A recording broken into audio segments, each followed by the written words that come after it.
Hello, everybody, and thank you for joining us here on another episode of Marriage IQ. As we head into the holidays, we here at Marriage IQ are practicing what we preach. Marriage and family thrive on intentionality, and that includes every once in a while taking a pause. So for the next 2 weeks, we'll be stepping back from new recordings to be fully present with our families. In the meantime, we'll be replaying some of our most meaningful episodes. They're timeless conversations that we think will continue to help you strengthen your identity, your connection, and even trust with each other. We hope you'll enjoy revisiting those with us. And we'll be back in January 2026 with fresh episodes, new research, and another year of helping couples build marriages that are not only just healthy, but truly scintillating. Until then, stay connected, stay curious, and make your marriage and family a priority.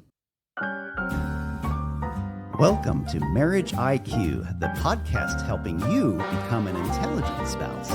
I'm Heidi Hastings. And I'm Scott Hastings. We are two doctors, two researchers, two spouses, two lovers, and two incredibly different human beings coming together for one purpose: to change the stinky parts of your marriage into scintillating ones, using intelligence mixed with a little fun. Welcome back, everyone. Today, we want to talk to you all about how to live happily ever after. That's right. Isn't that every person's dream, right? Yeah. Well, we want to use some examples. Enchanted meets Shrek. You know the movie Enchanted, where Giselle wants to meet her Prince Edward and live happily ever after. And Shrek lives alone. And he's on his own. Giselle approaches life like a 6-year-old girl, very scripted, predictable, happy, filled with nothing but rainbows and butterflies. She will find Prince Edward and be married. They will always think alike, act alike, desire the exact same things for the rest of their lives. Those are some pretty interesting expectations there. There will be no sorrow. And when you're, even better. No sadness, no disagreement. That is her expectation. Wow. Okay. Then we have Shrek. He approaches life like an outcast, as his expectation is that everyone wants to kill him. That's a pretty tough reality to face in life. He's cynical about the possibility of ever finding true love, despite his incredibly tender heart and the fact that he is, after all, an ogre. It's true. That is his expectation. So, coming into a marriage relationship, what are our expectations? We need to sit down, kind of explore ourselves, have a conversation with ourselves. What is my background? What is my upbringing, my identity? And how does all this play into my expectations in this marriage? You know, that's a really good point, because our expectations really are formed by our experiences in life, and often those experiences that we had in childhood, whether it's either that we want to be just like how it was in our childhood or exactly the opposite. But regardless... And, that's a good point. I didn't even think about this until just now. These studies that we're finding that these girls want to be just like their mom. They expect to be just like their mother growing up. So that's an interesting finding. Girls expect to live their mother's life. Very interesting. It is important, though, to know that those expectations that we had when we were 6 or when we were an ogre, and a single bachelor like Shrek, those don't hold. Those don't stay constant throughout our life. Our expectations are constantly changing as we have new experiences and as we have new perspectives. You mean I shouldn't think like Giselle and expect a happily ever after? What? Well, we do know that expectations are heavily influencing the happiness that we feel within our marriage. When our expectations meet our perception of what is actually happening in the marriage, or what we perceive to be happening in the marriage, then there typically is happiness reported. if our expectations do not at all meet what we perceive as happening in the marriage, then there's a lot of distress and a lot of dissatisfaction and negative feelings about the marriage. So I find it interesting that in that movie Enchanted, if you've all seen it, it's interesting how Giselle changed. Like you said, we changed with over life, and she ended up with the divorce attorney. That's right. And so, like, and she was funny. happy. And that's I think a beautiful story of how our expectations can change over life, and that's okay. Yeah.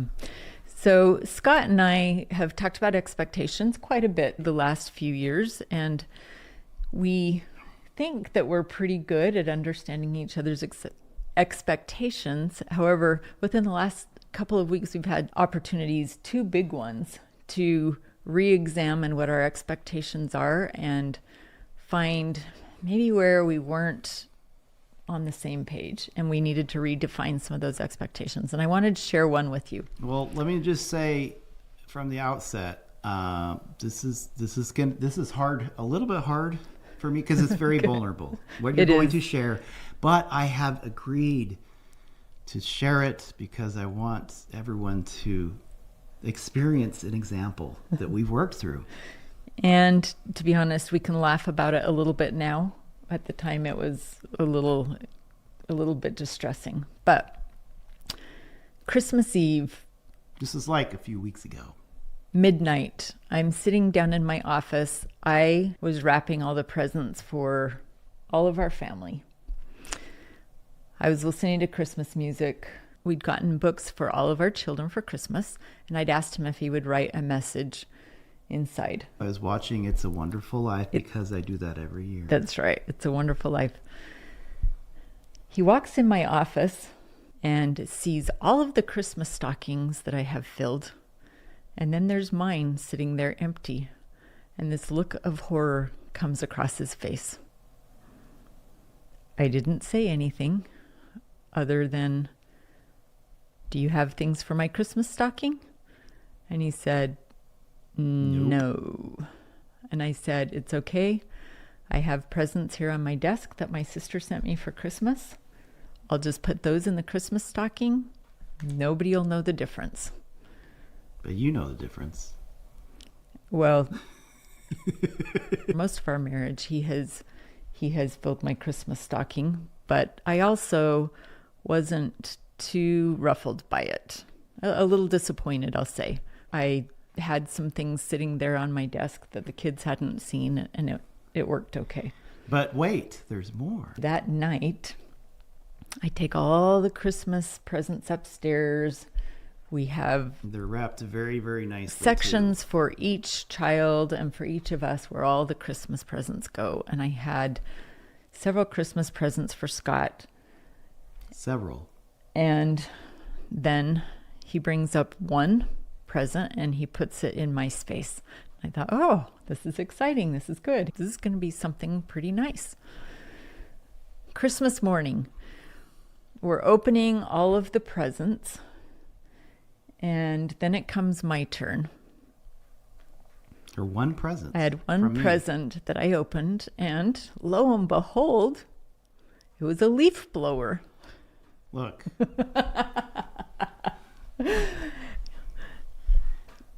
You were complaining about the leaves that collected in our front entryway. And so I thought, wow, this is a great idea. But it happened to be the only idea. And so there we are. So one wife and one leaf blower on Christmas morning. My expectation was that he would follow the pattern that he'd followed other years. Not every year was something big, but he'd always thought about me and done something thoughtful. And so I was really confused about that.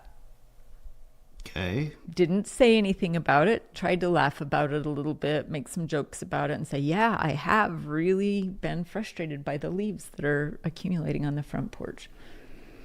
Look, I was wanting to fulfill a need that you had. I was embarrassed Why were you embarrassed? because I had not thought things through well enough. Now, I did spend a lot of time on Christmas Eve wanting to write something really memorable. These were very special books. They're travel books, travel is very important to me. And we wanted to give them to each of our children to kind of show them ways to travel the world. And very meaningful messages I wrote in the front of each book for each child. And I ran out of time to think about my wife. So there you go.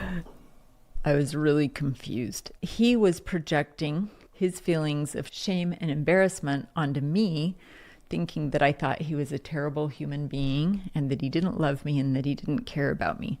But it caused him to be even more distressed. So we did an autopsy and we talked it through, and I was able to change my expectations to come up with a different scenario that would help both of us. I don't do a lot of gifts, I guess, for Christmas. That's not a high priority for you. But I love Christmas. Okay. Yes. So the gift giving is not a high priority for him. Well, it is on certain years. Okay. This is part of the problem, folks. Yes. Yeah. So part of the problem is that I have been very inconsistent in how I show my wife how much she means to me on Christmas morning. 1 year, it's a diamond ring to replace mine that I'd lost 3 years earlier. And another year, it's a leaf blower. There's no consistency. How could she have an expectation, really, of what to expect? Just a couple of years ago, I gave her this new diamond ring, and this year was a leaf blower. And so we had to work that out. Right. And what we came up with was I would always fill the Christmas stockings. This seems to be really stressful for Scott and problematic for him. So And easy peasy. That's taken care of. No problem. As far as his giving gifts to me, I ask him, do you have something in mind, or would you like me to send you links to things that might be possibilities that I would be happy with? Or gift cards. Or gift cards. You might open up your gifts and they're just cards and say, have at it. I'm asking him, do you want me to go ahead and take care of this for you, or do you not? Scott has other areas that he's so generous, and I am the great recipient of things that he's really passionate about.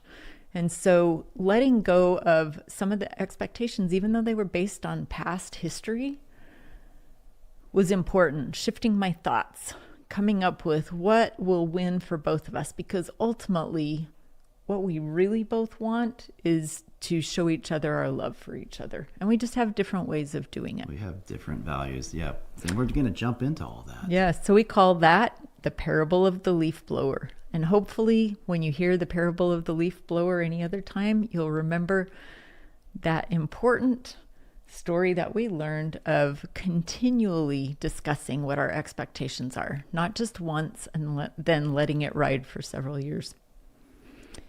So we did find some really great research on expectations in marriage. Because we love research. We do love research. On our marriage IQ. I think research is really, really good. It is. It shows us parts of things that we do that we may not have understood, or shows us how people function. New perspective. Dr. Diane Grande in Psychology Today highlighted several studies on expectations in marriage.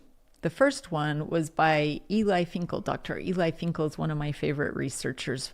He's out of Northwestern University, and his research, a study from 2017, showed that expectations within marriage have greatly increased worldwide, but especially in the US over the last few decades. And yet, on the other hand, the time invested in the marriage has greatly decreased because more households have both spouses working, because more attention is focused on children, because we have bigger houses that require a lot more household chores. But regardless, we're not putting the time into our marriage, which is the most important thing. And yet our expectations keep getting higher. So let me see if I got this right. People want more and more and more out of their spouse. Yes. But they want to put in less and less time. Or even focus. Yeah. Like that. No wonder why it's not working. Right. And these changes have also at the same time correlated with dissatisfaction in marriage. So when there are high expectations, low investment, it also correlates with high dissatisfaction. No wonder why so many marriages are dissatisfied. Yeah. Esther Perel is a famous marriage therapist. Many of you are probably familiar with her work. She agrees with Eli Finkel. She says that this is really a problematic trend, and especially in the United States. We're especially needy or wanty without thinking about investing. And Very fascinating. Maybe that goes with just having more and more and more. We're economically in a very different situation than our parents have been or other generations. So the University of North Carolina, there's a couples lab there. Dr. Donald Balcom. He warns us not to expect too little of marriage. We talked about too much expectation. Now we're talking about too little. Okay. When expectations are too low, it often leads to poor outcomes, including abuse. Those who tolerate verbal, emotional, physical, or sexual abuse probably tend to gravitate toward people who treat them like crap. Okay. So we know we shouldn't have our expectations too high. We shouldn't have our expectations too low. The Goldilocks zone. But if we have pretty realistic expectations, there's still something else that can really make those problematic. Dr. Jim McNulty from Florida State University in a study from 2016 found that high expectations don't work well if you have too much stress, too little time, or poor communication skills. So regardless of if you both are on the same page about some of the expectations, if you can't invest socially with communication skills or your time, or because you're too stressed, it's going to end poorly. So we need to be checking ourselves. Is my expectation too high? Is it too low? Asking ourselves. And when we're looking for realistic expectations, we need to look at our stress. We need to look at are we talking about this? And am I invested in my relationship? So John Gottman, who's another really popular marriage researcher, our expectations are not always going to align despite excellent communication skills. So isn't that weird? We're never going to be on the same page, even if we have a scintillating marriage. Because we're two different people. We're two different people, and that's okay. Yeah. Our expectations are not always going to align, and that's okay. But you know what helps make up for it? What's that? A really good sex life. Oh, of course.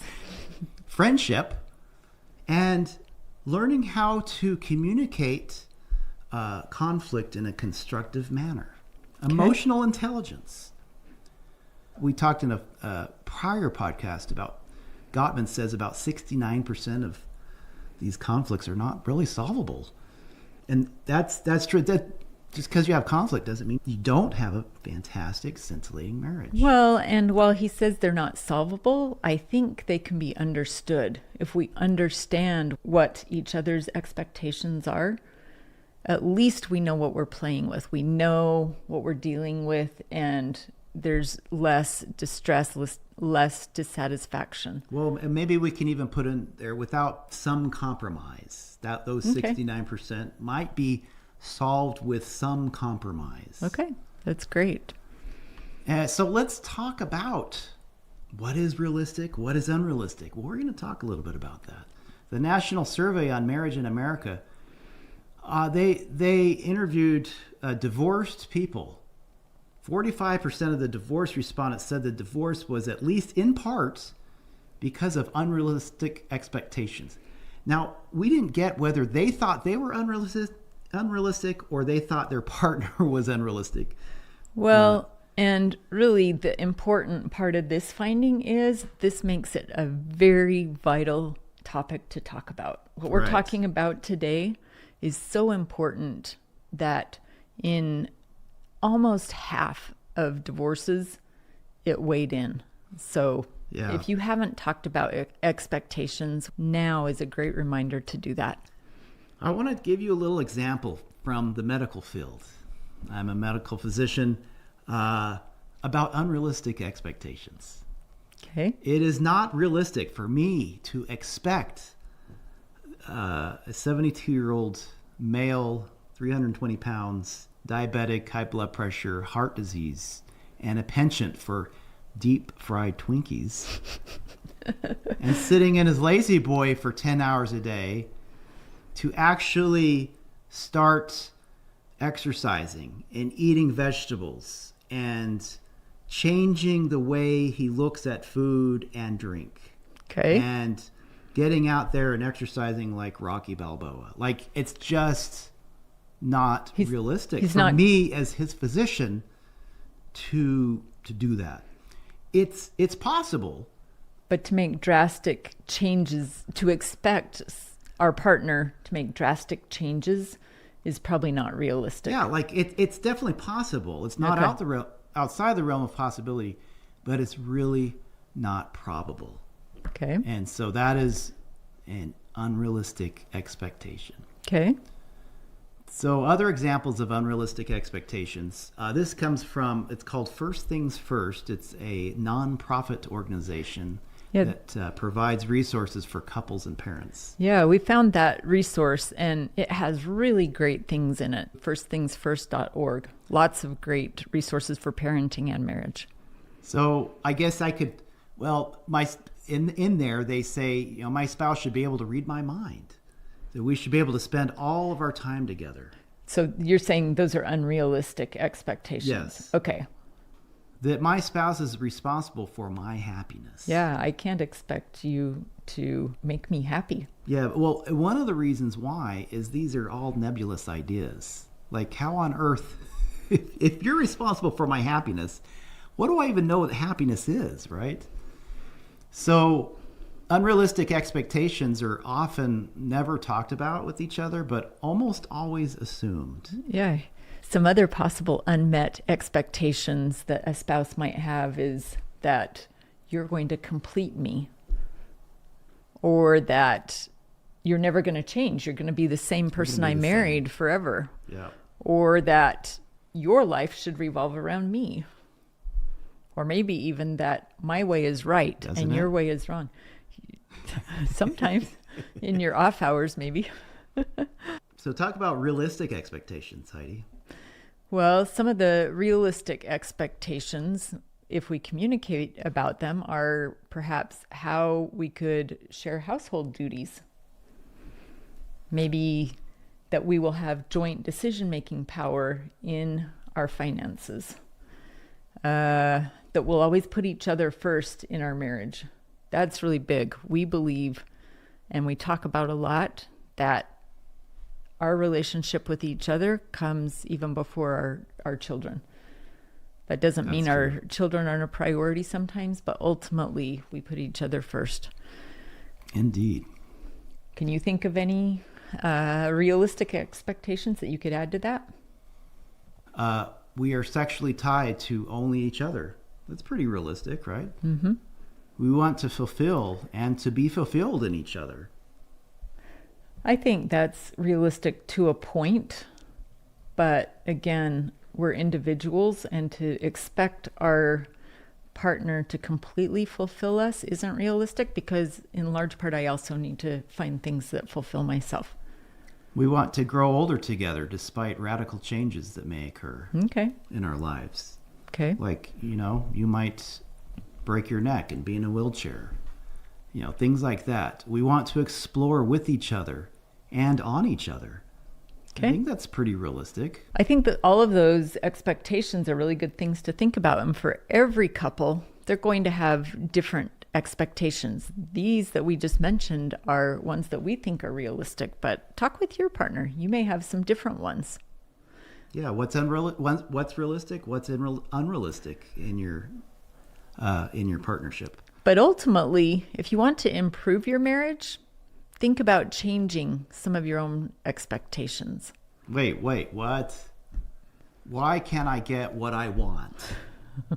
Sometimes all we can change is not the other person, but our expectation about them. Think of it like my favorite philosopher, Muhammad Ali. Okay. Float like a butterfly, sting like a bee. Right? We float. We stay aware. We stay aware of our partner's desires and expectations and of our own without shooting right away. And when that moment comes, boom, we know exactly how to do it. Float like a butterfly, sting like a bee. One of your favorite quotes. Yes, I love it. Well, I think as we've talked about this, one thing that we've realized is that our expectations of our spouse are deeply rooted in our core values. What we place as most important in our life is where we have the expectations that we're probably least likely to alter. That makes sense. It does require, though, that we find out about ourselves, that we understand our identity, we understand what's important to us, we understand our values, even if we don't consciously know about them at the time. And we've had a lot of experiences in the last week or so talking about some of those things that we didn't even realize were important to us. Yeah, I think for you, I think it came out, trust is really big. Yeah. It's a core value. So you expect trust in me. Right. One of my core values is to be adventurous. And so I expect adventure out of you. And so all of that bleeds into these different areas that we have expectations. Dr. Douglas Brindley has identified several roles where we have expectations often surrounding those. You might want to jot some of these down and then later discuss them with your spouse, or even look at your own beliefs on what some of your expectations are in these areas. But the first one is expectations as a spouse. What does being a good spouse look like to you? So I answer that for myself, and then I ask my partner the same thing. And that allows us to better understand each other's expectations around that. The second one is sex. What does a meaningful sexual experience look like to you? The third one, in-law relationships. What are our expectations surrounding the amount of time that we should spend with our in-laws? What kind of influence we allow them to have when they say that we need to go places? Do we both agree that we do what they ask us to do, or do we have some boundaries around that? Parenting. Parenting's a really big one and a really hard one. But if we know each other's expectations of what does it look like to be a really good parent, and we're going to have very different ideas about that. One of us may say to be really loving, to be there to support our kids. The other may say to give them hard things to go through so they grow. But just understanding those expectations of each other, even if we can't come to a resolved joint expectation, that's okay. It's important to keep talking about those. Our opinions on parenting keep changing, so we need to talk about this often. Like we talked about a moment ago, the division of household labor. Yeah. This Household may chores. change over life depending on if one's working, if both are working. How do we divide those up? So just constantly having that discussion on what each of us see as an ideal expected division of labor. Yeah. Another role that you hold, we take the role of a therapist for each other. And so there are some expectations on how we support each other during stressful times. So to know, Scott, what do you see as the best way that I could support you during stress or during really hard times? Do you like to be touched? Yes, I Is do. that good for you? Is that not? And short answer. Just asking some of those questions about what are your expectations for when you're really stressed or having really hard things happen in your life? How can I best support you in that? Another role, who's the provider in the family? Are we joint providers? Is one of us the provider? That's going to be different for every couple, but that also influences how will money be managed. Can this change? Can we think one way earlier in our marriage and change to a different way later in marriage? It's really important to not just let that slide by the amount of money that we're spending. Just continually having that discussion and realizing it's going to change. Recreation. How do we spend our free time in a way that allows us to connect with each other? What is your expectation for that? What is my expectation? Can we find some common ground? And then lastly, what are our moral values, our religious values or spiritual values, however it is in your marriage? What are our expectations in those? And understanding those from each other's viewpoint is really important. Yeah, I think that's excellent. Really good. Some things to talk about when you get together. Because remember, some of the research that we looked at said that if we can't communicate about our expectations, it's going to end really poorly. So let's talk about the things we can do this week. Things I can do this week as an individual. Just spending some time with myself, thinking about what are my expectations for myself, and then get together with your spouse. What are the expectations that we have of each other? Just lay them out and talk about them. And with that just reminds me, we might add another category to the ones that we just listed a moment ago, and that would be, what are our expectations for holidays and special events? Like Christmas. If you're constantly being disappointed on an anniversary, on Christmas, on whatever, let's talk about those things and see what our expectations are, and then make some compromises if you can, or at least be understanding of each other's expectations. So lastly, let's relate this back to our 4 cornerstones. Identity. I need to know who I am, my background, a foundation for my expectations. Who am I anyway? Intentionality. This is big. Finding time with myself to sit down and have a conversation with myself. And with my spouse. With my spouse. Yeah. If it's a big one, schedule it. Sometimes it can be done kind of in the moment, but be careful. When you said be careful, that is really important. I think to bring up expectations at a time when you're in some conflict might not be the right moment. It might be important to say, I would like to talk about some of our expectations. Can we plan a time where we're both in a non-elevated emotional state when we've maybe just eaten dinner or something? So with insight, now that I know what my expectations are of myself, my spouse in this marriage, are my expectations realistic or not? If not, how can I change them to become more realistic while feeling like I'm not compromising my own values? That's really good.